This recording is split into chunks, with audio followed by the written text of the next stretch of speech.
জয় শ্রীহরি। ভাগবত কথার অনুরাগী সকল শ্রোতাবৃন্দকে সশ্রদ্ধ প্রণতি নিবেদন করে এবং শ্রবণ মাত্র পরম মঙ্গল সাধনকারী গ্রন্থরাজ শ্রীমদ্ ভাগবতের বন্দনা করে শুরু করছি শ্রীমদ্ ভাগবতের অষ্টম স্কন্ধের ১বিংশতি অধ্যায় ভগবান কর্তৃক বলি মহারাজের বন্দন।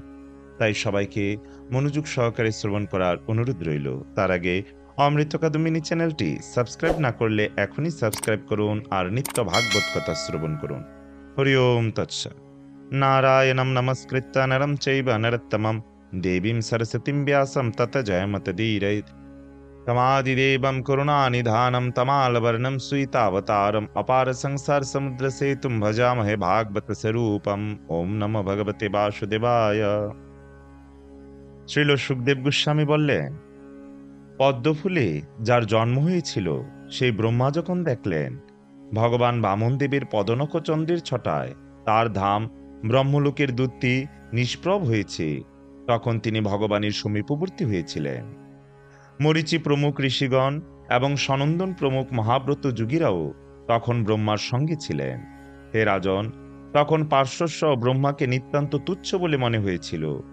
তখন যম, নিয়ম, ন্যায়, শাস্ত্র, ইতিহাস, শিক্ষা, কল্প প্রভৃতি গ্রন্থ, পুরাণ, সংহিতা, বেদ, আয়ুর্বেদাদি উপবেদে পূর্ণরূপে অভিজ্ঞ মহাত্মাগণ এবং যারা যোগবায়ুর দ্বারা প্রজ্বলিত জ্ঞানাগ্নির বলে কর্মফল দগ্ধ করেছেন সেই সমস্ত পুরুষগণ, অন্যান্য সত্যলোকবাসীগণ যারা শ্রীহরির সেই পাদপদ্মের স্মরণ করার ফলে কর্মফলের দ্বারা অলভ্য এই ব্রহ্মলোক প্রাপ্ত হয়েছেন, তারা সকলেই শ্রীহরির পাদপদ্ম বন্দনা করতে লাগলেন।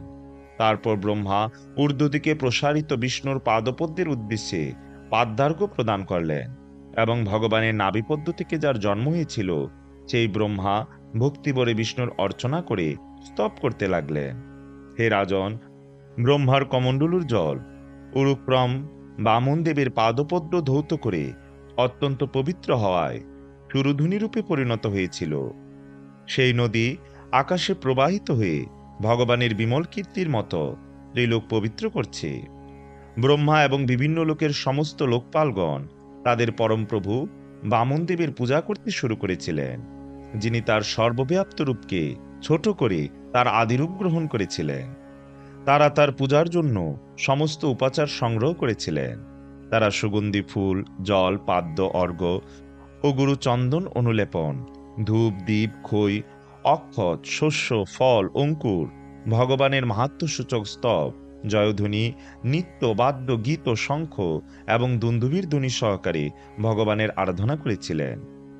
ঋক্ষরাজ জাম্বুবানও তখন সেই উৎসবে সমাগত হয়ে ভিড়ির শব্দে সর্বদিকে ভগবান বামন দেবের বিজয় ঘোষণা করেছিলেন।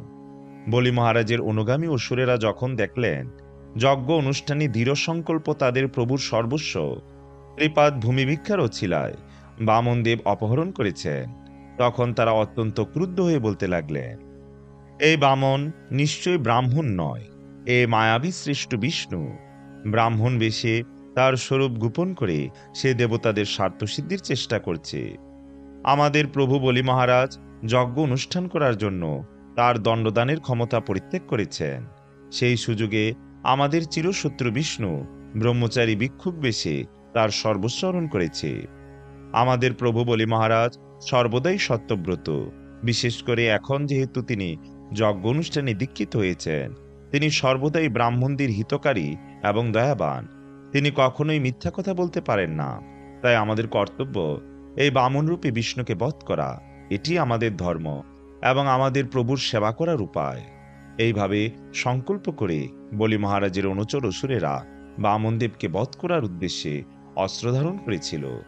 হে রাজন, স্বভাবত ক্রুদ্ধ অসুরেরা উত্তেজিত হয়ে তাদের শূল, ভল্ল আদি অস্ত্র হাতে নিয়ে বলি মহারাজের অনিচ্ছা সত্ত্বেও ভগবান বামনদেবকে বধ করার জন্য ধাবিত হয়েছিল। হে রাজন, হিংসাপরায়ণ হয়ে দৈত্য সৈন্যদের আসতে দেখে ভগবান শ্রীবিষ্ণুর অনুচরেরা হেসেছিলেন। তাদের অস্ত্র উদ্ধত করে তারা দৈত্যদের নিষেধ করতে লাগলেন। অযুত হস্তিতুল্য বলশালী ভগবৎ পার্ষদ নন্দ, সুনন্দ, জয় বিজয়, প্রবল বল, কুমুদ, কুমুদাক্ষ, বিশ্বকসেন, গরুর, জয়ন্ত, শ্রুতদেব, পুষ্পদন্ত এবং সাত্যত অসুর সৈন্যদের বিনাশ করেছিলেন। বলি মহারাজ যখন দেখলেন তার সৈন্যেরা বিষ্ণুর পার্শ্বদের দ্বারা নিহত হচ্ছে, তখন তিনি শুক্রাচার্যের অভিশাপ স্মরণ করে তার সৈন্যদের যুদ্ধ করতে নিষেধ করেছিলেন। হে বিপ্রচিত্তি, হে রাহু, হে নেমি, তোমরা আমার কথা শ্রবণ করো, এক্ষুনি যুদ্ধ বন্ধ করো, কারণ বর্তমান কাল আমাদের অনুকূল নয়।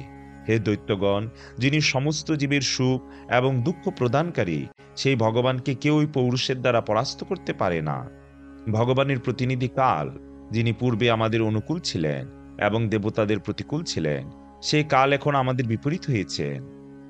কোনো জীবী বল, মন্ত্রীদের পরামর্শ, বুদ্ধি, রাজনীতি, দুর্গ, মন্ত্র, ঔষধ অথবা অন্য কোনো উপায়ের দ্বারা ভগবানের প্রতিনিধি কালকে অতিক্রম করতে পারে না।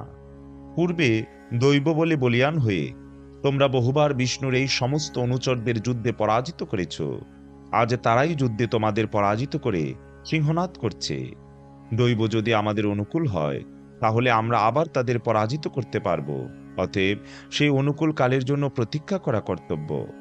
শ্রীল সুখদেব গোস্বামী বললেন, হে রাজন, বিষ্ণুর অনুচরদের দ্বারা বিতাড়িত দৈত্য দানব যুতপতিরা তাদের প্রভুর আজ্ঞা শ্রবণ করে রসাতলে প্রবেশ করেছিল।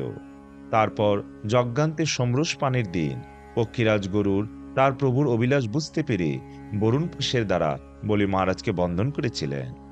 সর্বোত্তম প্রভাবশালী ভগবান বিষ্ণু যখন এইভাবে বলি মহারাজকে বন্ধন করলেন, তখন ঊর্ধ্ব এবং অধোলোকের সমস্ত দিকে এক মহা হাহাকার ধ্বনি উত্থিত হয়েছিল। হে রাজন, ভগবান বামনদেব তখন বরুণ পাশে আবদ্ধ নষ্টশ্রী অথচ স্থির বুদ্ধি, উদার এবং যশস্বী বলি মহারাজকে বলেছিলেন, হে দৈত্যরাজ, তুমি আমাকে ত্রিপাদ ভূমি দান করার প্রতিশ্রুতি দিয়েছ, কিন্তু আমি 2 পদেই সমগ্র ব্রহ্মাণ্ড আবৃত করেছি। এখন আমার 3য় পদ কোথায় স্থাপন করব তা তুমি স্থির করো। নক্ষত্রগণ সহ সূর্য এবং চন্দ্র যতদূর কিরণ বিতরণ করে এবং যতদূর মেঘ বাড়ি বর্ষণ করে, ব্রহ্মাণ্ডের সেই সমস্ত ভূমি তোমার অধিকারে রয়েছে। তোমার অধিকৃত ভূমির মধ্যে আমি এক পদবিনাশের দ্বারা ভূরলোক অধিকার করেছি এবং আমার শরীরের দ্বারা সমগ্র আকাশ ও সমস্ত দিক অধিকার করেছি, এবং তোমার উপস্থিতিতে আমার 2য় পদবিনাশের দ্বারা আমি স্বর্গলোক অধিকার করেছি। তুমি তোমার প্রতিশ্রুতি অনুসারে দান না করতে পারায় তোমার পাতালেবাসী শাস্ত্রসম্মত। অতএব তোমার গুরু শুক্রাচার্যের নির্দেশ অনুসারে তুমি পাতালে গিয়ে বাস করো। যে ব্যক্তি প্রতিশ্রুত বস্তু প্রদান না করে যাচককে বঞ্চিত করে, তার স্বর্গে উন্নীত হওয়া অথবা মনোবাসনা পূর্ণ হওয়া তো দূরের কথা, সে নরকে অধপতিত হয়। তুমি তোমার ঐশ্বর্য গর্বে গর্বিত হয়ে আমাকে ভূমিদান করার প্রতিজ্ঞা করেছিলে, কিন্তু তোমার সেই প্রতিজ্ঞা তুমি পূর্ণ করতে পারোনি। তাই এই প্রতিজ্ঞা ভঙ্গরূপ মিথ্যা বাক্যের ফলে তুমি কয়েক বছর নরক ভোগ করো। ওম তৎসৎ ইতি শ্রীমন মহর্ষি ব্যাসদেব প্রণীত পারমহংসী সংহিতা শ্রীমদ্ ভাগবত মহাপুরাণের 8ম স্কন্ধের 21 অধ্যায় সমাপ্ত। পরবর্তীতে আমরা শ্রবণ করব শ্রীমদ্ ভাগবতের 8ম স্কন্ধের 22 অধ্যায়, বলি মহারাজের আত্মসমর্পণ। তাই সবাইকে পরবর্তী ভিডিও দেখার আমন্ত্রণ রইল। ওম ইয়াদক্ষরং পরিভ্রষ্টং মাত্রাহীনং চ ইয়দ্ ভবেৎ পূর্ণং ভবতু তৎসর্বং তৎপ্রসাদাৎ জনার্দন। জয় জয় গ্রন্থরাজ শ্রী শ্রীমদ্ ভাগবত মহাপুরাণের জয়। ভাগবত কথা শ্রবণকারী সকল ভক্তবৃন্দের জয়। জয় শ্রীকৃষ্ণ চৈতন্য প্রভু নিত্যানন্দ, শ্রী অদ্বৈত গদাধর শিবাসাদি শ্রী গৌর ভক্তবৃন্দ। হরে কৃষ্ণ কৃষ্ণ কৃষ্ণ হরে হরে, হরে রাম রাম রাম হরে হরে। জয় শ্রী হরি।